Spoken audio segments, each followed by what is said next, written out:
Hola viajeros, soy JL Pastor y esto es Viajando se aprende. El episodio de hoy nos va a llevar hasta Puno, pero primero tenemos que saber qué tienen en común un húngaro desequilibrado, la piedad de Miguel Ángel, unos enviados secretos del Papa del Perú y el pueblo de Lampa.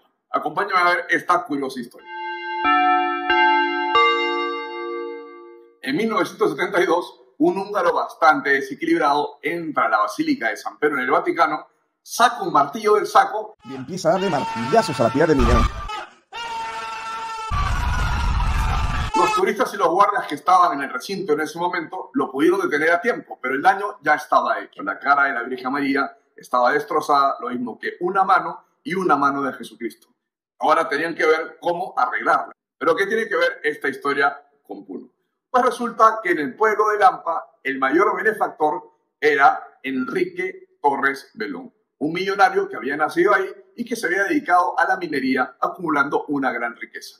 Junto con la riqueza vienen las influencias, y parece que tenía bastantes influencias en el Vaticano, porque fue la única persona que le pudo sacar al Papa Juan XXIII una repliquita de la piedad de Miguel Ángel para mi pueblo, pues.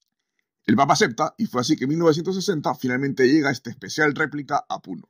Especial por haber sido hecha con un molde del original en yeso por expertos artistas italianos, con el objetivo de colocarla sobre el domo o cúpula de una capilla al lado de la iglesia principal de la ciudad de Lampa. Aparte de esta curiosidad, lo destacable es que el Papa Juan XXIII en particular no era muy amigo de comer piezas de arte únicas y menos repartirlas por el mundo. Y si hay algo único en el mundo de las esculturas, esa es la piedad. A alguien en el Vaticano se le ocurrió revisar los archivos para ver si existía efectivamente alguna réplica que fuera suficientemente buena como para copiar y restaurar la piedad. Y se dieron cuenta de que esta de Lampa estaba todavía ahí en teoría. La prensa de la época nos relata que habían 3 sacerdotes del Vaticano que habían llegado al pueblo muy agitados por la altura y bastante confusos por algo que les había pasado justamente en esta capilla.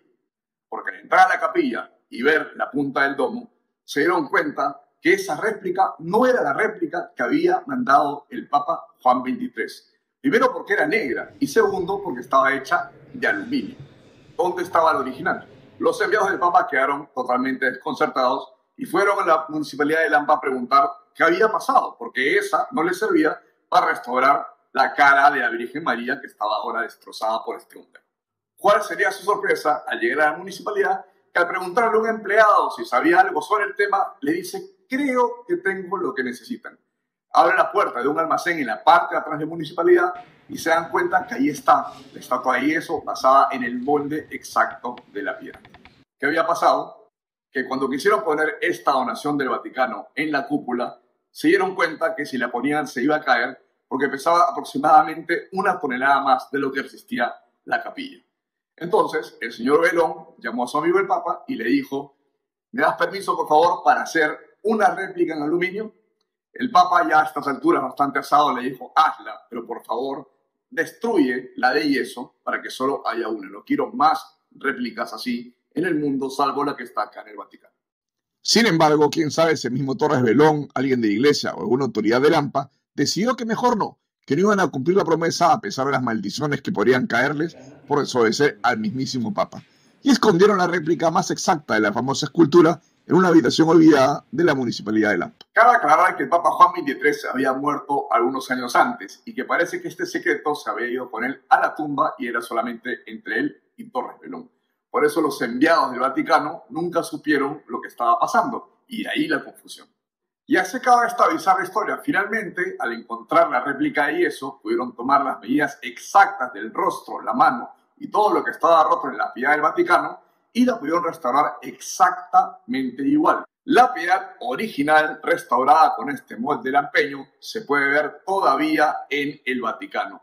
Solamente que con un vidrio muy grueso, antigolpes, así que si estás pensando en llevar tu martillo, vas a acabar peor que László Tóth, que era este húngaro que, por cierto, no fue metido preso, sino que estuvo 2 años en un psiquiátrico y después fue deportado a Australia, de donde provenía originalmente. Las que sí puedes ver sin ninguna barrera de por medio son las 2 réplicas de Lampa. Primero la de aluminio, que está sobre la capilla que construyó Torres Belón y que ahora es el sitio donde descansan sus restos, y en la municipalidad de Lampa, en el mismo cuartito donde se encontró. Así que ya sabes, en tu próximo viaje a Puno no solamente puedes ir al lago Titicaca y disfrutar de todas las bellezas naturales que tiene esa región, sino que además puedes ver una réplica de una de las obras de arte más importantes de la historia. Si quieres saber más sobre la historia de la piedad de Lampa, puedes ver nuestro episodio Descubriendo Puno en el playlist principal de nuestro canal.